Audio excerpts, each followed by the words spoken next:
here we are. This is Sex Love Psychedelics, and I'm your host, Dr. Kat, bringing you psychosexual conversations that will leave you intellectually turned on and hungry for more. Longing in and of itself is a very interesting drug. It's the experience of desiring a person that's not accessible for whatever reason. For whatever reason, they're in short supply.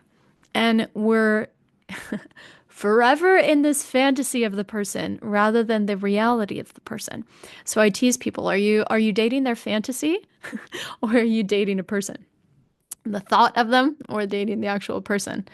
And when you're longing intensely, you're creating an image in your mind of what it would be like or could be like to be close to them and to have fulfillment. And oddly enough, it can release enough of the chemicals for that we can feel fulfilled in our attachment or in our connection, that we don't actually need to have the person. It's like we're high off of the longing. You look forward to the times that you see them or you might potentially see them, and you just relish in every text message you get or every talk communication that you have. Longing creates this preoccupation that fills that space in between your meetings or your calls.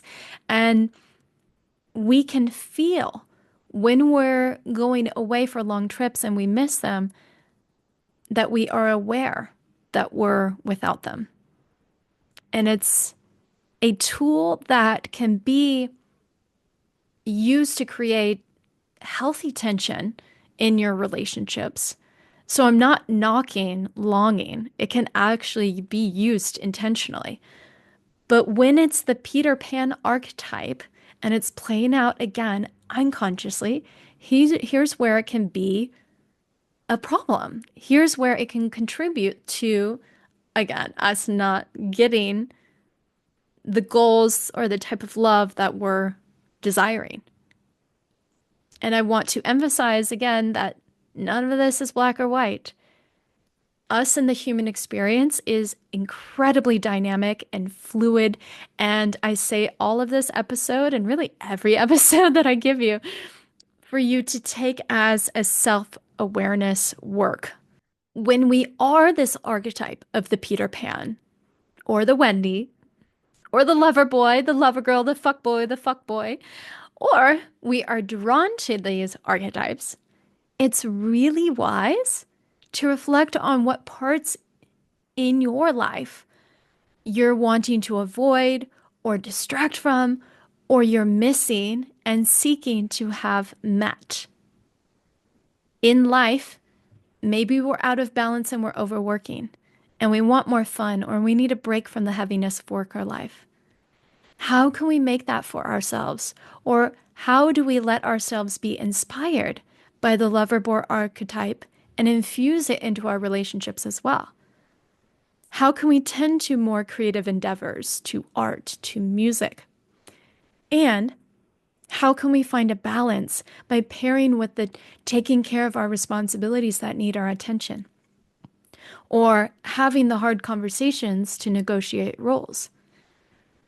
Noticing when we're using avoidances as a tool to manage our overwhelm and taking the time to organize ourselves and our goals and our needs. Maybe we need to delegate tasks. Maybe we need more novelty next to our habits and our routines. This is all intentional work. And it puts you in a role of self-leadership versus these unconsciously playing out. And we're not in the power seat of them. So then we're at the whim of these consequences and the collateral. Another way we can see this play out in love is we might find some of these answers looking at our unmet needs from childhood. Where were our parents in relation to us? You know, were they present to us in our needs? Did we feel protected? Did we feel played with? Were we shown interest in us and in our lives? Did we grow up with the habit of trying really, really hard for someone's love, affection, and attention? We don't need to turn it into a blame game on our parents. More than likely, they were responding to how they also received love too. But it's in the conscious awareness that we can start interacting with our reactions to make change. How can we both have conscious awareness of what we need, what we're outsourcing, and how we can be inspired by these Peter Pans, and yes, even Wendy's, so that we can learn from them and discover how we can incorporate more playfulness, more adventure, more spontaneity, flirty, self-love, without losing our groundedness, our responsibilities, and our self-power as well. Peter Pans and lover boys and lover girls are absolutely necessary for this world, and there is so much power in having the meta-awareness of how all of this can play out that can be helpful in empowering our life and our love creation. Well, that was fun. Thanks for tuning in, lovers. And if you want to experience more ecstasy and sexual liberation, head over to sexlovepsychedelics.com and learn about how you can join me for any one of my online or live events. And while you're there, grab my free guide on sex and psychedelics. Remember, this podcast is for entertainment and educational purposes only. Please contact your healthcare provider and local law before pursuing any of the products or psychedelics discussed. And one final note here. I make this show specifically for you. If you're loving the show, then be sure to leave me a review in iTunes or Spotify to let me know. Happy to be here and happy to serve. I'll see you next time on Sex, Love, Psychedelics.